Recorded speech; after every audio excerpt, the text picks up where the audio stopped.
Hello, this is Alister McGrath again. And in this series of short presentations, we're going to engage three texts taken from my widely used theological textbook, the Christian Theology Reader. For our second text, we move south from Roman Gaul to North Africa. And we're going to look at the situation in the ancient city of Carthage in the 3rd century. And to make sense of our reading, we're going to need to understand something about the situation of the church at the time. Individual Christians and Christian groups were subjected to persecution at various points in the first 3 centuries. These, however, were often sporadic rather than systematic, local rather than global. One persecution is of special importance at this point, the Decian persecution in the middle of the 3rd century. During his brief reign from 249 to 251, the Emperor Decius ordered a general reversion to the religion of the classic Roman age, and he believed this would safeguard the future of the Roman Empire. And Decius's views here were shaped by the fact that his reign marked the millennium of the founding of the city of Rome, which was founded back in 752 BC. And Decius argued that everyone ought to fall back in line with traditional Roman religion. Every inhabitant of the Roman Empire was required to offer a sacrifice to the gods and receive a certificate of compliance from the local magistrate. Now, Decius clearly hoped that a return to traditional Roman religion would restore the fortunes of the empire at a time when it faced increasing challenges from threats to its borders from potential invaders on the one hand, and from various Oriental cults and superstitions on the other. The rise of these cults, it seemed to Decius, robbed the empire of its religious unity. It created fragmentation. And the survival of the empire, it seemed to him, depended on the peace of the gods, which was only guaranteed by observing traditional Roman religion. The Decian persecution ended in June 251, when Decius was killed on a military expedition. Yet a new outbreak of persecution arose under the Emperor Valerian in 257-8. Christians were now forbidden to visit even their cemeteries.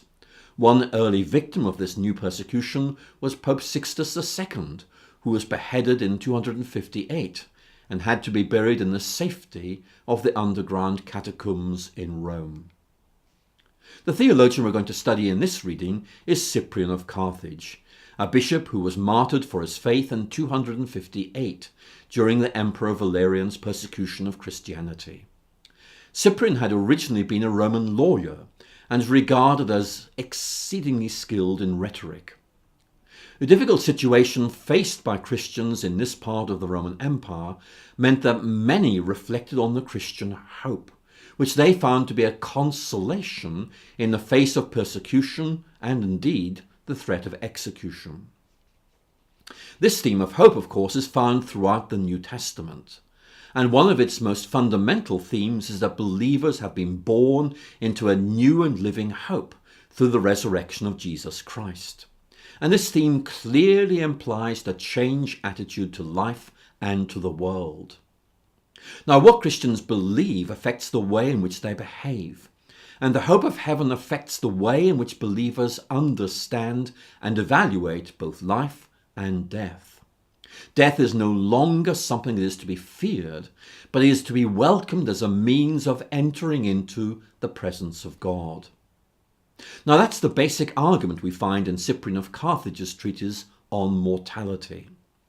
This was written at a time when believers were under stress, and Cyprian felt the need to encourage them to stay faithful to their faith. Cyprian held that true believers had nothing to fear from death, from any cause, whether it was persecution or martyrdom. Death was to be embraced as the means by which Christians could enter their native land and dwell in paradise. So let's look at this text and try to make sense of what he's saying. Please turn to it now. It's reading 10:6 on page 540 of the Christian Theology Reader. Please read it through and pause this presentation while you do that. And when you're ready to go again, press play. I look forward to being able to speak to you again soon. The text opens with a section of the Gospel according to St. John that is often referred to as the Farewell Discourse. And Cyprian uses this passage to frame his discussion of the Christian attitude towards life and death. One of the early statements in this passage sums up this very clearly. We have renounced the world, and we are meanwhile living here as strangers and pilgrims. The image of the stranger and pilgrim point to the Christian believer as one who doesn't really belong in the world. Believers are like pilgrims who pass through places on their way to their true goal. So what is this true goal? For Cyprian, it's paradise, the true native land of the Christian. He sets us out in a landmark statement. Listen to this. We regard paradise as our native land. And Cyprian here uses the Latin word patria, which I've translated as native land. It's a very rich and evocative word. It means a homeland, the place where we really belong, as opposed to a land through which we're merely passing. It's our home, our journey's end, the goal of all our wanderings. And Cyprian asks his readers to reflect on how much they would like to go home. Which one of us, when in a foreign country, would not hasten to return to our native land? So why, Cyprian asks, should we not want to speed things up? Why not yearn to get home quicker? Why fear death, when this is merely the gateway to paradise? In a vivid section of this passage, Cyprian invites his readers to imagine a crowd of well-wishers welcoming newcomers home. Let's listen to the way he phrases this. There, a crowd of dear ones are waiting for us. Parents, brothers, sisters, and children. A great crowd are longing for us, still anxious for our safety, while already secure in their own immortality. Cyprian wants his readers to be willing to embrace death at the hands of the Roman authorities for their faith. Listen to the way he states this. Let us embrace the day which assigns each of us to our own homeland, which restores each of us to paradise and the kingdom of heaven, snatching us from this place and liberating us from the entanglements of this world.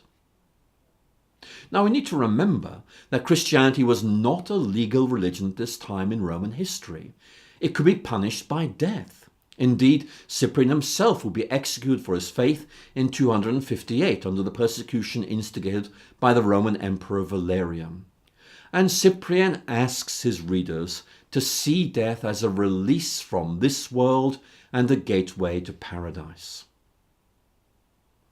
Let's now move on to look at our third and final text, taken from the writings of Augustine of Hippo in the early 5th century. And Augustine here talks about Christianity's relationship with classical culture in general and philosophy in particular. Like Cyprian, Augustine was based in Roman North Africa. So join me when you're ready and we'll talk about this passage. Thank you very much for listening to me, and I look forward to seeing you again soon.